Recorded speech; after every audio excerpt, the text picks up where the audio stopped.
once again to the EPS podcast where everything is a primary source. I'm Eric Paul. You can find us on all of the social media outlets, pretty much anywhere you get your podcasts. Don't forget to go to patreon.com, EPS podcast, if you want to support the show in any way. I've gone through this entire podcast so far, over 20 episodes, and I've talked about movies and TV shows and books and plays, but this is a first today. I'm talking about legislation. Going to be talking about law, and yes, it is pop culture. But before I get into that and how it's pop culture, I'd like to introduce my guest today. This is I was just saying that this is a college professor, is a professor I had who really informed and influenced the way that I understand the past and how I use it. And so if there's anybody to give credit, I suppose, for where I am and how I treat history, it would be Dr. Gwen Kay. And thank you so much for joining, Dr. Kay. And we're glad to have you here. Or I am. There's nobody else besides me and you. And we're going to talk today about the Food and Drug Act and Cosmetics Act of 1938, because you wrote a book on this subject, didn't you? I did. And if ever there's an example of how history can be whatever you find interesting, I was actually taking a class on medicine in Europe in the 16th and 17th centuries. And we could pick whatever we wanted for a topic. And I asked if I could skip 2 centuries and jump over an ocean for a paper for a seminar in graduate school. And luckily for me, my advisors said yes. And then I thought, this might be an interesting history thesis, because there's a lot of stuff that no one's actually looked at in this law in 1936. So it got me hooked on this law. I mean, I guess it was tabled for a while too. I guess it was introduced as early as 33 and they worked on it somewhat. I think so many people are familiar with the Pure Food and Drug Act of 1906, because that's the one that really seems to, encapsulate the progressive era, with Teddy Roosevelt, being so inspired by, or, maybe kind of reluctantly inspired by the reports coming out of Chicago with Upton Sinclair's the Jungle, and how he and then the Congress obviously getting involved, but passing this sweeping legislation back then. But I think it's the 1938 one that really seems to have more influence still today, right? I mean, that one seems to include a lot more things that carried on for the next few decades. Yes, there are definitely similarities between the 2 acts, and the second act is the successor of the first act. But there have been amendments to the 1938 Act, but we've never done a new Food, Drug, and Cosmetic and Medical Devices Act to that. So the 1938 Act is still in play. Still the one on the books in a way. So when it comes to, I mentioned just a moment ago, Upton Sinclair and the Jungle, and I mean, especially the first part of that book is really the one that stands out as far as being describing very explicitly the conditions in Packingtown. And then the next part of the book gets more political and political action type things.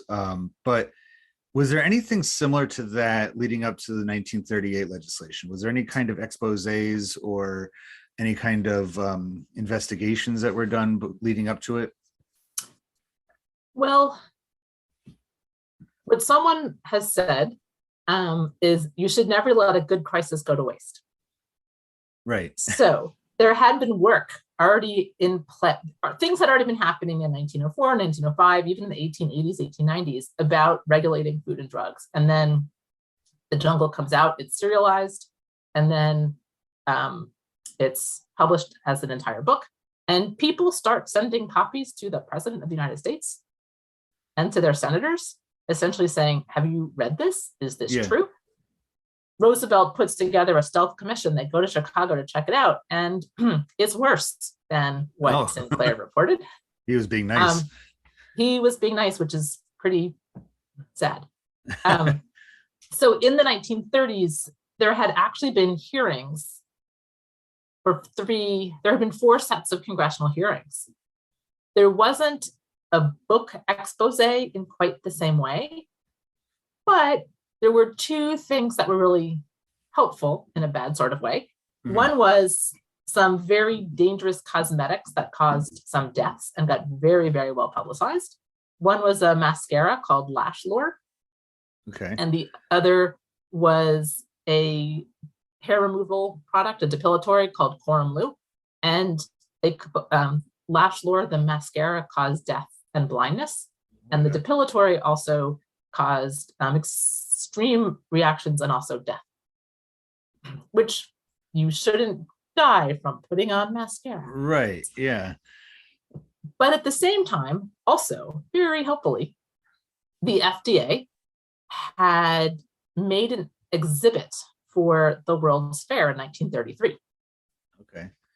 And then they added to it. So every time there were congressional hearings, they would bring in these big posters and things that they had made for the World's Fair, which were very illustrative and depressing, and show how very unsafe the food that we were eating still was, how unsafe the drugs that we were using still were, how cosmetics, medical devices, not regulated, anything could be in the market, anything was on the market.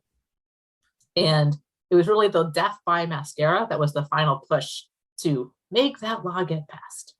I see. Okay. That is, I guess it's so weird to think, like you said, to die because of something, just trying to present yourself nicer looking, to go through all that. How much of because I feel like the 1920s probably had a lot to do with this, as far as the first progressive era, which the Food and Drug Act is really a product of, came to a real abrupt end with World War I.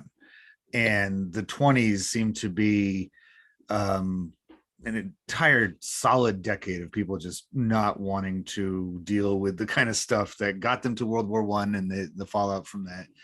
And would you say that government oversight of, the slogan of that time was the business of America's business, don't even go near it. Did that allow for some of that regression in the ability for the federal government to oversee those things to happen? And also, you're right, the progressive era abruptly comes to an end with the war.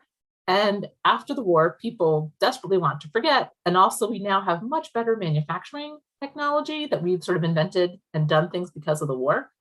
And in 1906, people were wearing cosmetics, but they were mostly making them themselves. Mm. They would buy recipe books. They'd have recipe books or have recipes for how to make various products. And they could go to the pharmacy, or the pharmacist could make them a cream or whatever they wanted. And so women were wearing makeup, but not very visibly, and they would make it themselves, so it wasn't really obvious. After the war and the new woman, women really look very different. Hemlines go up, hair gets radically cut, bodies look very different, look very boyish and asexual, but faces look very, very stylized. Yeah. Only possible through makeup. And cosmetics, which were maybe $100,000 industry in 1906. So understandable. They weren't even barely on the radar. In the 20s, become $120 million business. Oh my goodness. So no regulation, because there wasn't really a business to regulate, to astounding. It is. And so if we were to peg it on anything, I think that there's 2 things happening at once at the turn of the 20s. Is both you have women's suffrage, which to underrate its impact on women in society is a disservice. It's not like, oh, women's right to vote is protected, we're done. It really, that enfranchisement into the American political system seemed to have a lot of social effects as well, that women felt confident, they were going out more often on their own, independence. And then that combined with just that surge of mass media led by Yes. Hollywood in particular, that people were, because back in 1906, there wasn't as much thought given to, oh, how do I look?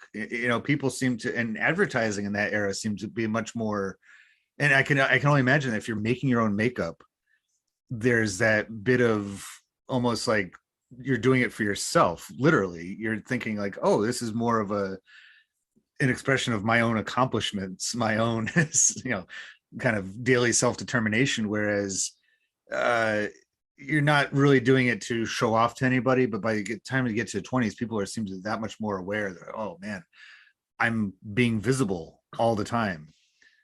And also, I mean, so right, we have Hollywood, we have the it girl, we have these very clear looks that everybody knows what they are because many, many people can go and see movies and get Hollywood stills. But at the same time,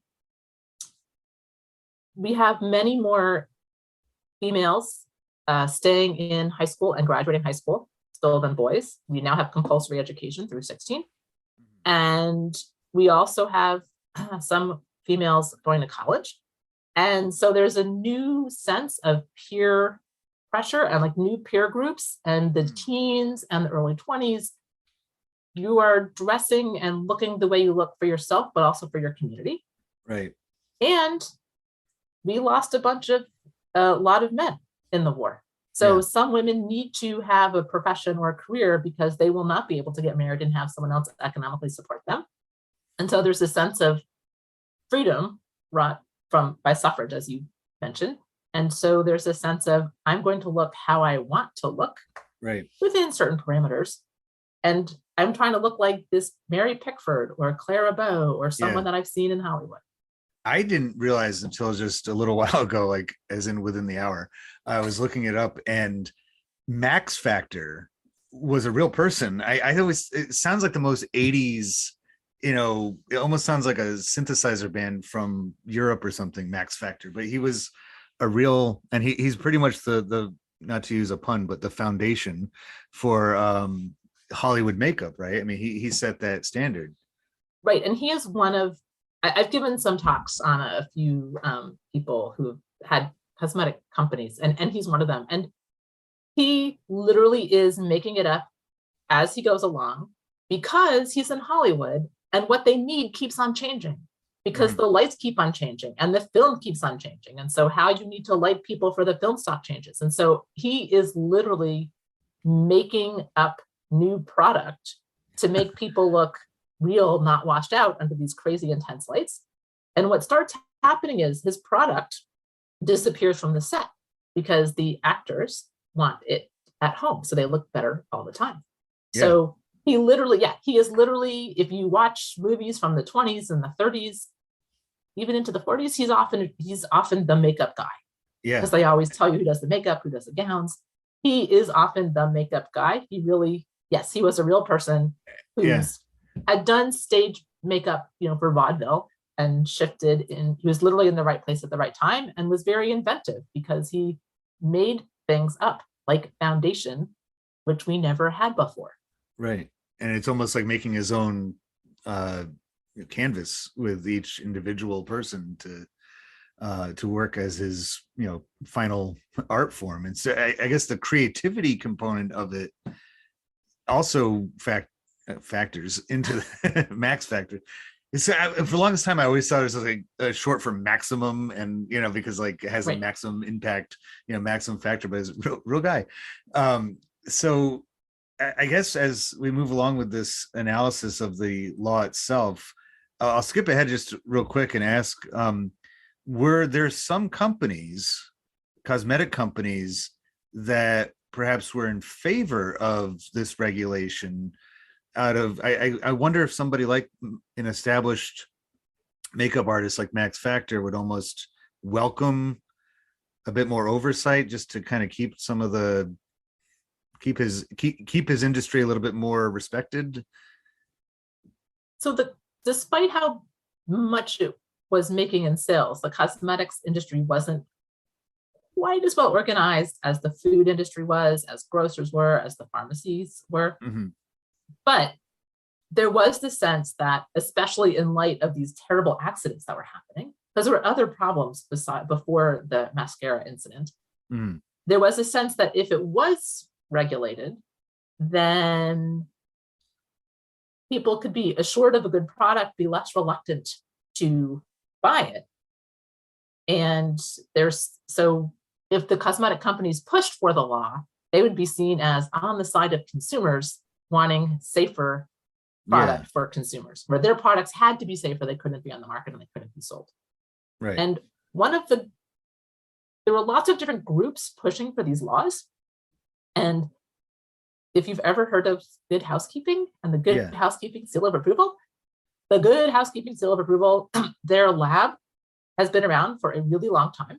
And they helped, and women's groups were really pushing for the first law in 1906 because women are responsible for health, safety of the home. They want to buy food that's real and not something other than what it's supposed to be. They want the drugs that their family is using to be known, not inadvertently giving your family cocaine or something else. And so many women's groups, again, were part of this push in the 1930s, and they remain mostly silent about the cosmetics, but they do talk about wanting everything that people eat, ingest, consume, put on their skin or in their bodies to be safe. Right. And that was not happening. I mean, we hear about the radium scandal. Did that make it, was that part of this as well, or had that been resolved by the 30s? You're talking about the radium in the watches? Well, there's I read somewhere that some of makeup even had a little bit of radium in it. Yes, it did. And so, I mean, yeah, the watches, there's the radium girls that were, working with that, but by the time you get to 1938, was that all but like, yeah, radium's unsafe, we can't use that, or was that another problem happening? It keeps on popping up. And I want to say people had glowing complexions, but that would not be fair. No. What does happen is that there's a water also that's sold, Radiothor, that's got radium in it.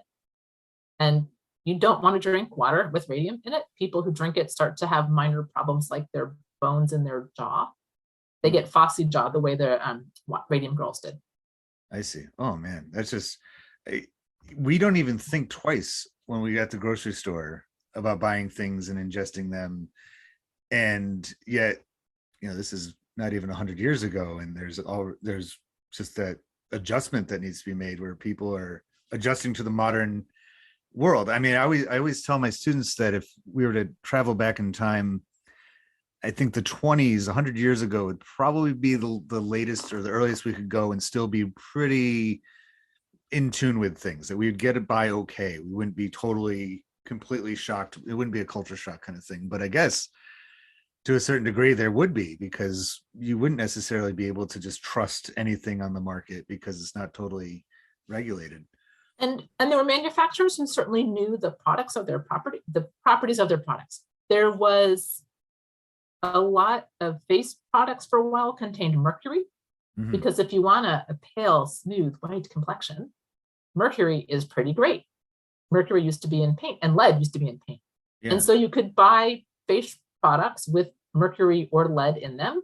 But in the recipe books, it was very clear. There were warnings about mercury poisoning and lead poisoning. And they would tell you that using too much of this product might cause things like tremors, and your bones might start to disintegrate, and your teeth might fall out, and your gums might get gray.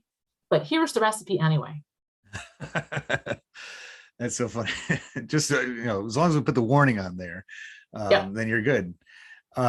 So going to the question of who likely made it, it sounds like there's a lot of people pushing for it for a long time, but the sponsor of it was Senator Royal S. Copeland, and he was, and it's funny because pop culture, again, people usually think of things, movies and TV shows and music and things like that, but I always think of elected politics, elective leader, that's popular culture too, especially after the 17th Amendment.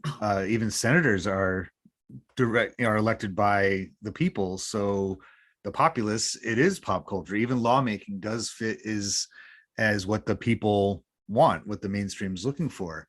Um, since he was a medical doctor, and the drug and medical equipment section of the law, was that his big concern? Was he as interested in the cosmetic side of it, or was he mainly just worried about the medicine of it? He was more on the food and medicine and the medical devices part, but he's a homeopathic physician. Mm-hmm. So his training was radically different from Got other it. doctors at the time. They might not have really considered him a doctor. I see.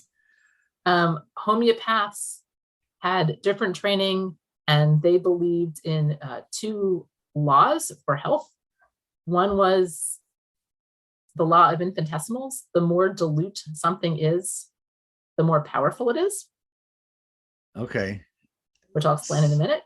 And the law of opposites. So if I have a product that I give to you, a healthy person, and it gives you a stomach ache, then I will give to a person who has the stomach ache that which gave you, the healthy person, the stomach ache, and it should cure the stomach ache. Makes perfect sense. And because I just said the more dilute, the better, I might have, a gallon of water, and I might take a teaspoon of the product, ground up, whatever, that gave you the stomach ache, and put it in my gallon of water and stir it all up, and take out a dropper full and put one drop from my dropper into a gallon of water. And I would continue to dilute it. And the more dilute it is, the more powerful it is supposed to be. I'm having flashbacks. I remember you explaining this in one of our classes. I remember this exactly. Okay. Excellent. It's coming back. So, but if you would like to see a picture, if anyone would like to find pictures of Royal Copeland, he was a pretty good looking guy. He did ads for Fleischmann's. Really? Fleischmann's yeast hired him to extol the virtues of Fleischmann's yeast. Wow. Okay. So he was, according to his resume, he was the mayor of Ann Arbor, Michigan. And is that terribly far from like Battle Creek? Because wasn't Michigan at that time part of that whole sanatorium kind of, that style of what you're just talking about? That was really, it absolutely was. Yeah. Okay. He's not so far from Battle Creek and from the other sanatorium. I mean, Post has a sanatorium also. So yes, this is exactly the right time and place. Okay. And so then, he seems to follow perfectly in that line. Like that's like his, he represents the era in so many ways. So okay. And so he's just like, and so the law of opposites and the law of diluting is the homeopathic method. It is. Where did that start earlier in the century, or was it predate even the 19th century? It's a first 1830s. It's a German idea from a person, Samuel Hahnemann, who's in Germany, and then it gets imported to the US because you have lots of German immigrants who come to the US and bring, I see. Or it hits the US in the 30s. But Copeland is interesting because, as you have researched, his next position is he's head of the New York City Board of Health. Yeah. So he's parlaying his medical experience, and the Board of Health is still a pretty new idea. And boards of health have come and gone in many cities, and they pop up in crises and then they disappear. Yeah. Sounds familiar? Sounds very familiar, the fact that he's the head of the Board of Health means he's sort of like shoring up his medical creds, but also he's willing to do that job. Right. Because it seemed like, he was doing that job for about 5 years, and that Springborn, and then he gets elected to be senator. So again, right time, 1918, you're at the beginning of the Spanish flu pandemic. And he seemed to have some ideas about how to handle that. Then, so like you said, like people may not even known a board of health existed. And then you get this, huge outbreak of the flu. And now everybody knows who he is and what he advises and things like that. Would you put him and people like that into the group of the progressives as well? Because I know, doing my research, it said that by the time you get to the 30s, he's a Democrat, but he's not really a New Deal Democrat. He doesn't really support the Roosevelt style of handling the Depression, but it it seems like he blends pretty good with that populism slash progressive turn of the century, style of politics. Would you put him in that category?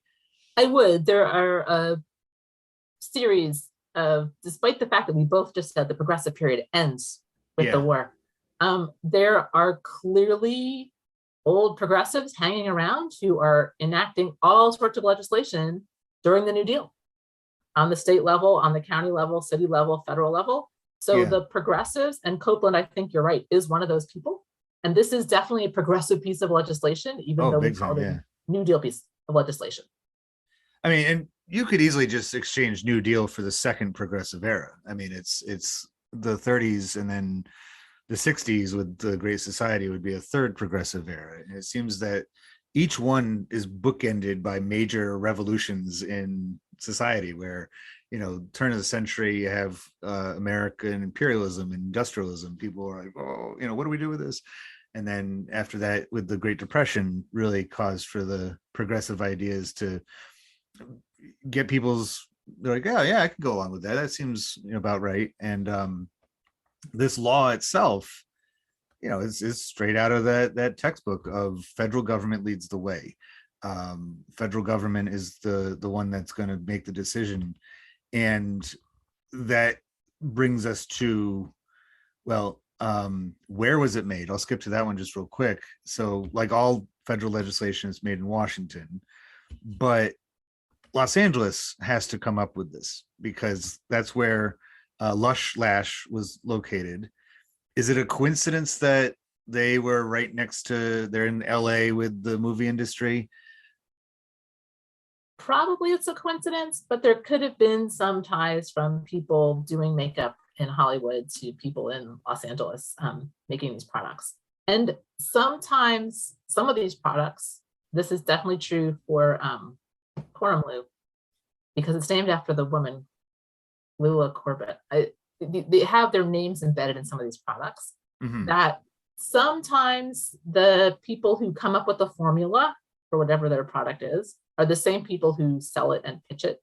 And sometimes they hire a chemist to come up with the product that they then sell and pitch. Like it's their idea, they hire a chemist to make it happen. Right. And maybe even give it that much more credibility too. Right. In the best labs, Right. we develop these products. But also legislation getting made in Washington, D.C. I'm going to give D.C. a little bit of props here. There are 4 sets of hearings for this legislation. Okay. And if we want to say that a law is a primary source, which I heartily endorse, I'm going to say that the hearings around the laws are fabulous sources to use. Yeah. These hearings, I needed to read all the hearings, and a very nice librarian at my father's institution gave me the microfiche that I could just have my own set of hearings. But they go for hundreds and hundreds and hundreds of pages. There are lots of people who want to come and talk at these hearings. But you can start seeing who all the players are and who is saying what and who's coded and who's not, and who's really part of a different group than what their name suggests. And so hearings, this is obviously pre-C-SPAN, are fabulous sources to read.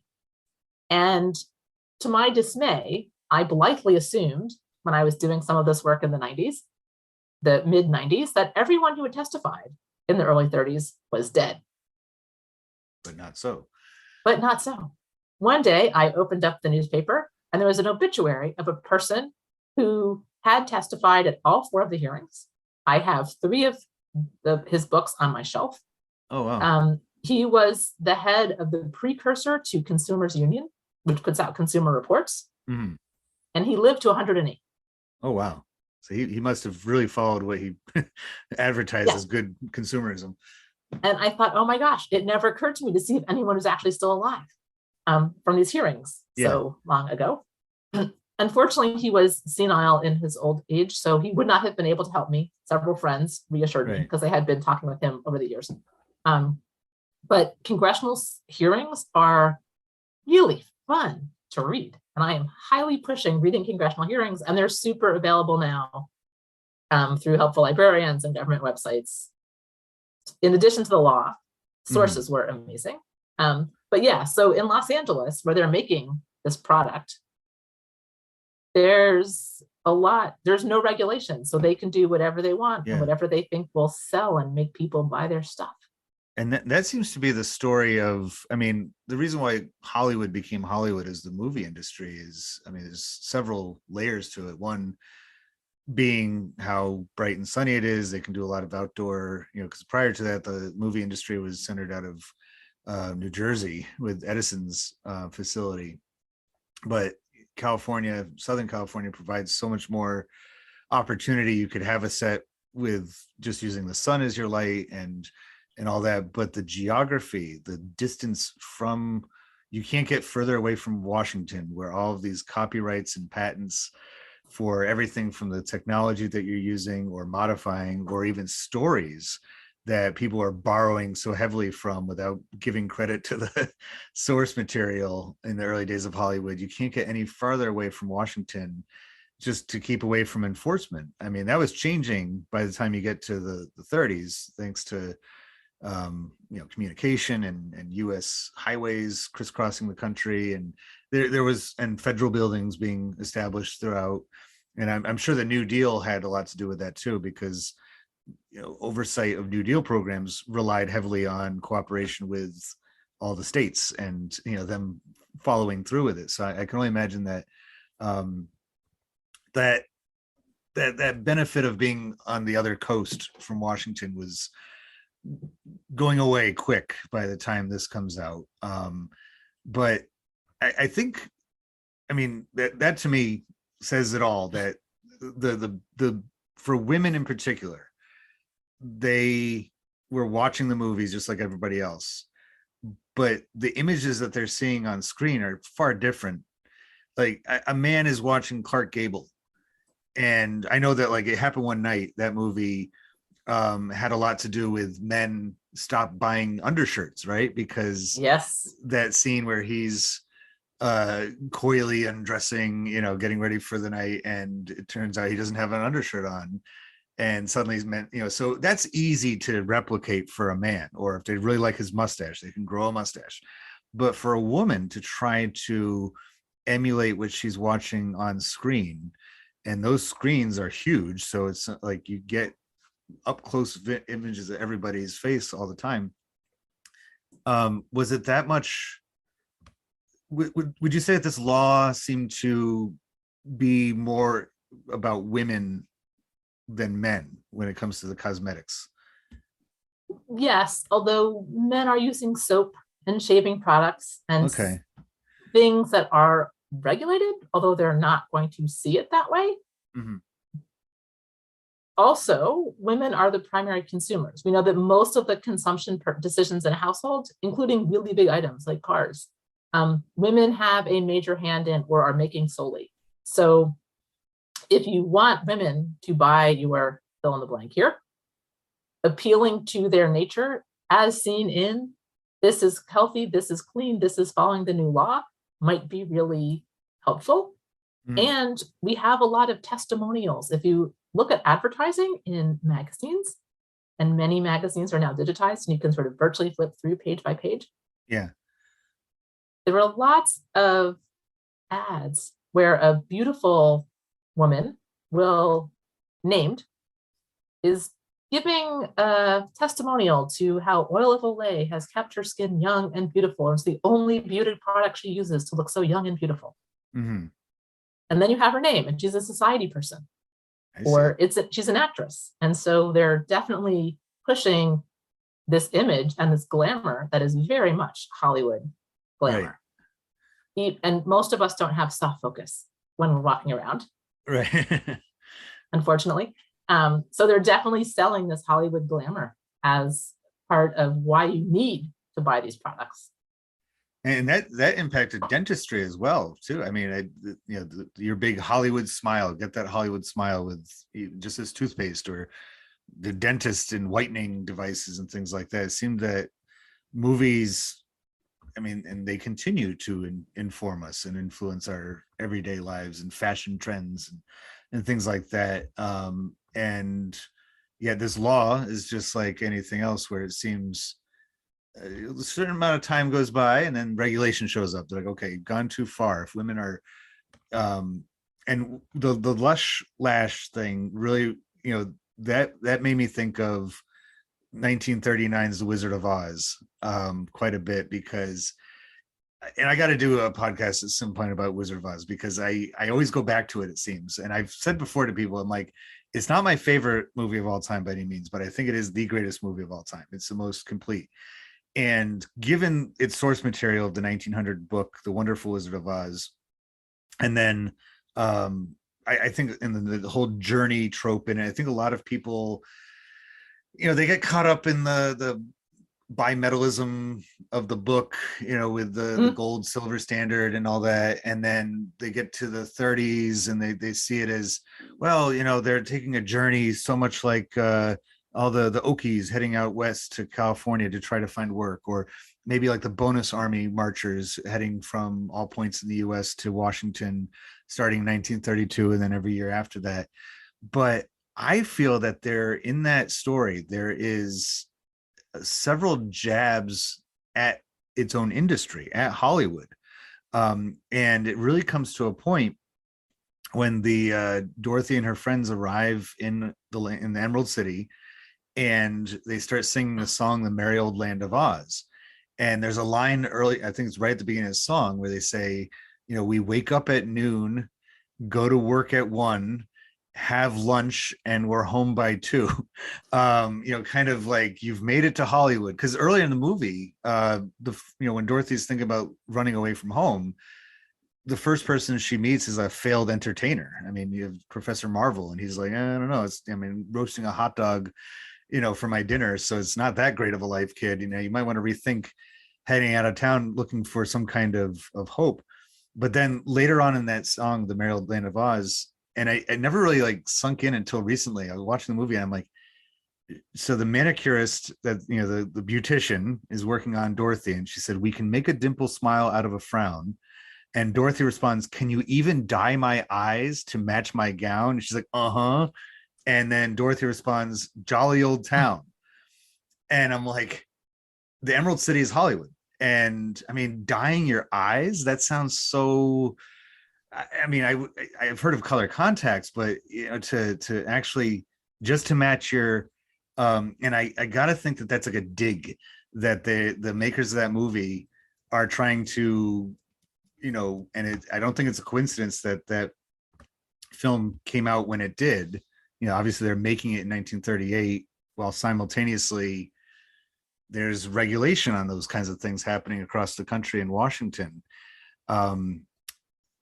So, I mean, I don't know if I'm reading too much into it, but I can't help but think that there's elements in The Wizard of Oz, even about the Food and Drug and Cosmetic Act, that they're somehow maybe not even referring to it, but it's part of the same feeling, the same sentiment heading across the country of like, are we really going to go this far just to make ourselves look presentable?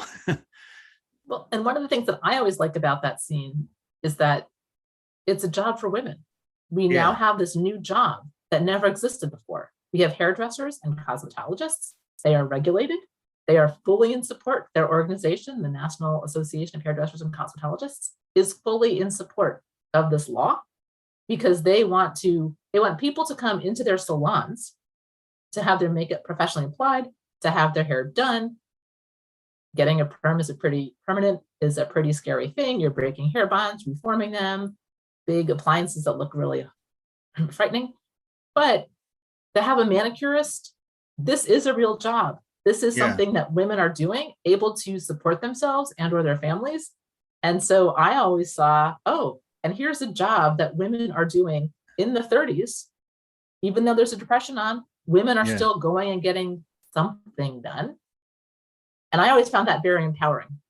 Yeah, well, I mean, and when I look at it from that perspective, I see that absolutely right, because I mean, there wasn't that those jobs really didn't exist before the 20th century at all, right? I mean, people Right. would you would women in particular would see a style of how to do their hair, but just kind of like the makeup, they would find a way to do it at home more so than actually going to a stylist to do it. And I always like that term beautician and cosmetologist. It's so much more because it is a profession. It's something you need to, the school I work at has a pretty well structured cosmetology program, and they teach the kids all, I mean, it's a several year program, and they get a license at the end of it, and they have to renew their license every so often. So that I didn't perhaps realize how early it started on, but I could see why they would be in favor of this bill, because they would want to make sure that people weren't trying to do it on their own. To my surprise or delight, I was one year at a meeting of historians. I think it was the Organization of American Historians were meeting in Indianapolis. And also in the same very, very large conference space was Hair Cosmetologists Association was meeting as well. And I literally had just given a talk about licensure and cosmetology. And I thought, I've got to go. You could tell that I did not fit into that crowd at all, because I was in a suit. I was very understated, hardly any makeup, not poofy, not well done hair. And I walked into this meeting, this conference for cosmetologists, and there's product and there's displays and samples. And it was very voyeuristic, but it was also exactly what I knew was happening 50 years earlier. And I was asking questions, and they were not quite sure what I was doing there, because I clearly wasn't one of them. But it was a really wonderful coincidence that these women who I had just been talking about are still doing their thing. But yes, licensed and very regulated. And that was something that they also wanted to be professionalized. Yeah. And I mean, because that's, if there's anything that gives validity to, somebody's work, it's a valid, something you can put on your wall and say, I'm allowed to do this, and I know what I'm doing. And it is something, I mean, I wouldn't know the first thing. I think about 2 years ago, I tried to give myself a haircut, and it was awful, because I wasn't going out anywhere. And I'm like, oh, this is why I pay somebody to do it. And they know what they're doing. And it's, to put them into the same, because, for a while people were maybe having like the train station clerk was cutting hair, wasn't, or shaving beards, or barbershops were also dentists' offices and stuff. So I guess it just really does fit the time so well. The 1930s with New Deal, the government is swelling. It's seeing everything much more as like one big country versus individual boards. Now, when somebody gets licensed in present day, or from then on, as cosmetologist or beautician, is it still, it's state licenses, right? There's no like national license for those kinds of things. It's always state license. But the interesting thing is the state, because it's state controlled, state laws can evolve. And so I'm sure that your students have to learn techniques that were not even thought of 50 years ago, 100 years ago, because they didn't exist. And like dyes and different kinds of cuts, and we have all sorts of chemicals that you can use, didn't even exist. So the shortcoming of the law is that, just like the 1906 law couldn't predict the rise of medical devices and the rise of cosmetics, the 1938 law can't imagine what medical devices might look like. And so they're thinking about medical devices more external to the body.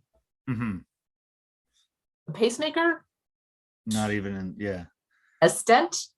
A little, you can put a stent in someone's body, like that's a medical device. Yeah. And it's regulated, but not even a glimmer on the horizon. Right. And so technology pushes and challenges what is a medical device. Is a drug that is using genetic engineering and using the body and using, like, individually made for people, is that a medical device? Is that a drug? It matters because of how it's going to be regulated. So the barriers become very permeable here. And so there are some things that are not regulated because groups lobbied to have them not be covered in part of future pieces of the amendments to the Food and Drug Act. I see. And so, I mean, was there any companies, I mean, because I'm thinking enforcement must have been tough, especially with all those changes that happened. And was enforcement predominantly, like we said, licensure, and did they ever go into the labs of these places, like an Upton Sinclair, like wearing a disguise and, just trying to see what's going on? Or was it pretty much this law was like a warning enough to the industry, like, look, we're on to you, even try to don't try and fool us. Well, the 1906 law is this classic progressive law where we're going to regulate meat because we have the Meat Inspection Act. But we will let the meat companies, the meat packers, come up with the standards, and then the government will inspect and enforce. Okay. Which is interesting, right? Yeah. With the foxes guarding the hen house. In 1938, there are some standards that are going to be established, but the FDA, and most people never paid attention to the FDA and drug policy until fairly recently. Mm-hmm. The FDA doesn't do their own tests. They look at the results and the trials that companies have run on their own drugs. Yeah, I watched a program on Hulu last year about that, Dope Sick, and it was about OxyContin and how that seemed to be the way of it, as long as they were producing the data of their own tests, and they was just kind of looked back like, yeah, that looks about right to us, go for it, and we can get this certain kind of labeling put on there and make these claims. And so that would be true for cosmetics as well, that they were running their own data sets and then producing them, like, these ones don't blind people, so trust us. Yeah, and there's an assumption that cosmetics are on the body, not in the body. Mm-hmm. So things like Botox become very difficult. Okay. It's an injectable. Right. It's a fillable. It's a filler. Is that a cosmetic? Is that a medical procedure? How does that get regulated? Also, if you were to buy cosmetics, which you might not do, but other people certainly do. Yeah. Companies will advertise no animal testing. There no cruelty to animals, because they have to do certain kinds of tests to make sure that they're not going to, say, blind a person, as we've learned from lash lore. So they don't have to use animals, but they have to find a way to do testing to ensure that it's going to be safe for the people who use it, to most people, because there will always be allergic reactions to some products.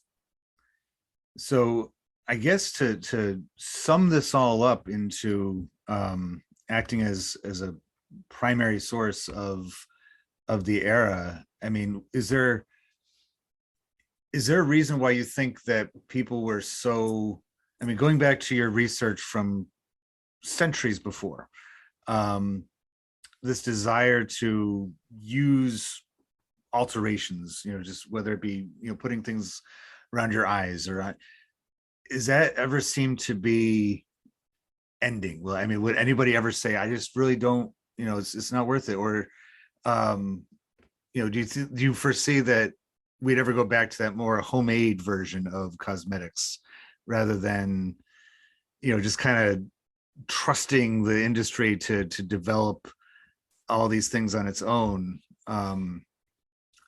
It's kind of hard to get around to what I'm asking about. I guess it's more along the lines of like, this seems to be like a slight interruption to the cosmetic industry, this law, and yet it's still such a major part of Western civilization of, oh, I'm out without my makeup, don't look at me, or, it's like, are we forever in that? And have humans always been in that mode of, women in particular, putting things on their face to look a certain way? Or do you think that there's any chance in the next 200 years that might not be a thing?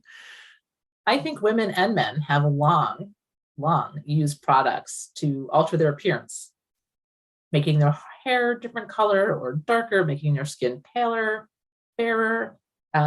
making your lips look different. So I think that the 1938 Act may have given some reassurance that you could do this and buy it, not have to have the skill set to make it yourself.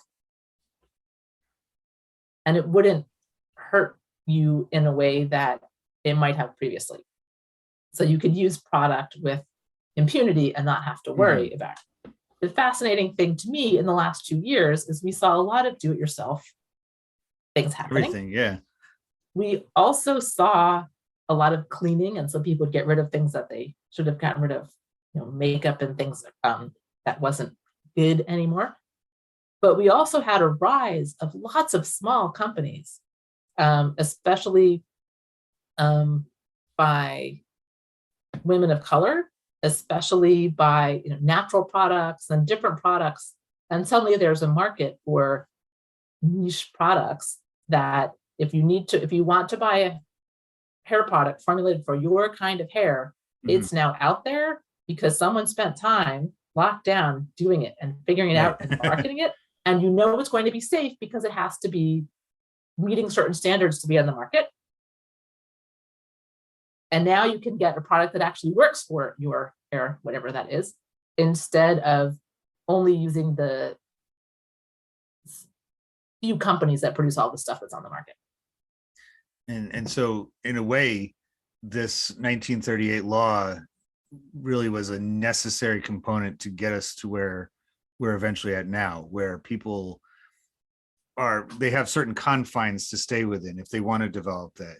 Because I have noticed in advertising, it's changed dramatically, not just in 2 years, I'd say 5 to 10 years or so, where they're presenting everything from soap to cosmetics and hair products, understanding that not everybody looks like a Hollywood starlet, that it's, for real people, I suppose. So if your class could time travel, and I went with you all, and we went back to the 20s, it would look much more familiar than probably that might be the earliest we could go where things would feel more familiar to your students. They may have heard of this typewriter thing. They know movies, they understand radio, they see cars. But I would be very skittish in the supermarket, knowing what I know about the lack of safety of many products. And so I would not buy certain products that your students might eagerly buy because they don't know what I know. And ignorance might be bliss, or ignorance might kill them. Right. Because after all, those things were just not, those were like the martyrs almost in that era was for those kinds of products. Oh man, I had no idea how this stuff gets around. So I guess if it wasn't for the direction that the country took with the Great Depression, because the 20s really were, kind of business run wild, and that, did its part in kicking off the Depression, we wouldn't have gotten to the next phase of, once again, turning to the federal government to regulate, get things within a certain, matter. And you wouldn't have a beautician convention to have all that product, sold, and not have to wonder whether or not it's going to make all of your hair turn green or something, unless you want it to, unless that's how it's being marketed.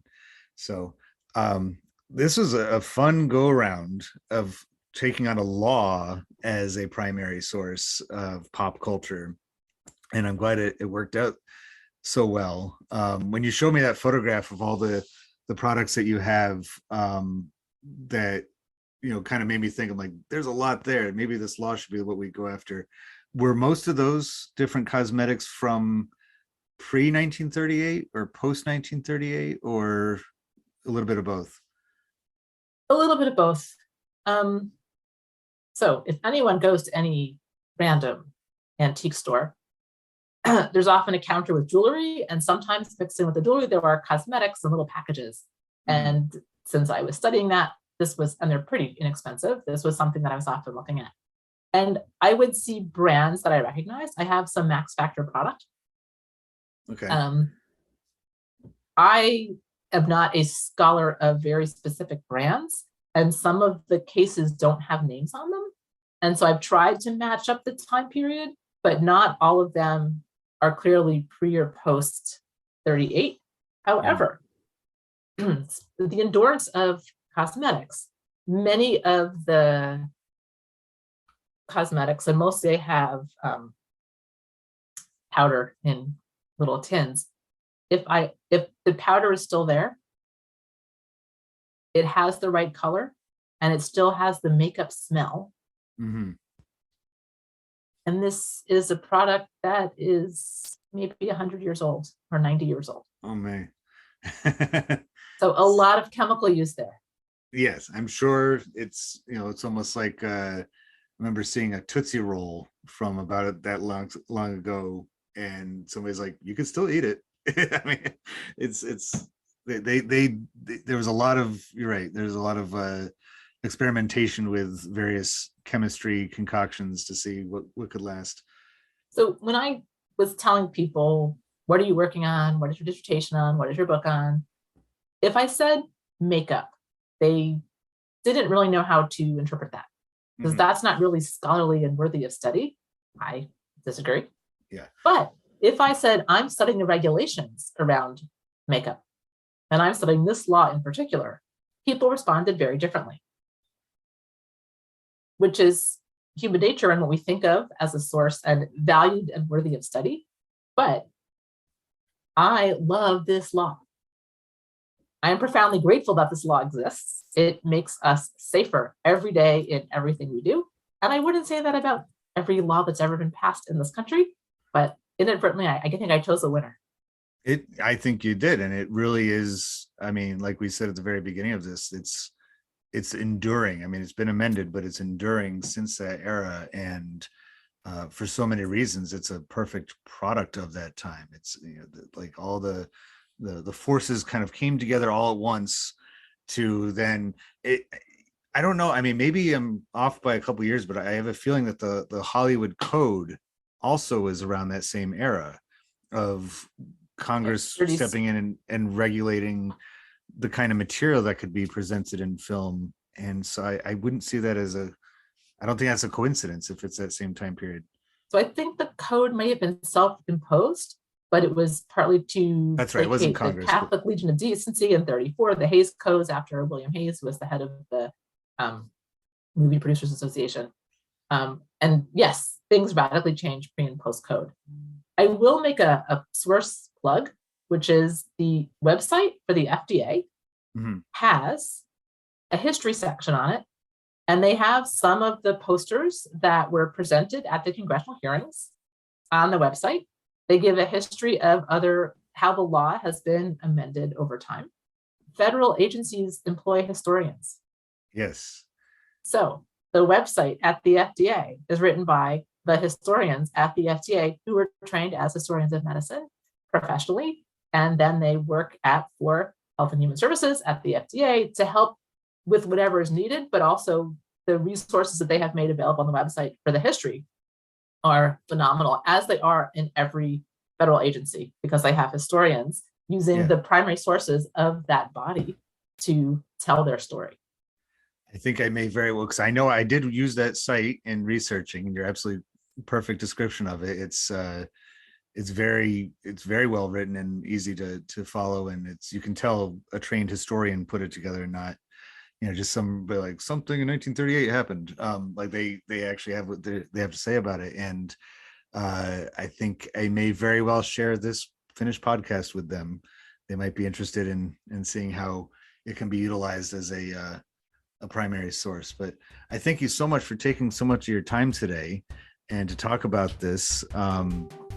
It's been fun reconnecting with you after 15 years and for this purpose. So I'll wrap things up, and then thank you again, Dr. Gwen Kay, for talking about this. And the name of your book that came out, Dying to Be Beautiful, and that is really the inspiration for choosing this topic. So thank you for listening to the EPS podcast, where everything, including the 1938 Food, Drug, and Cosmetics Act, is a primary source.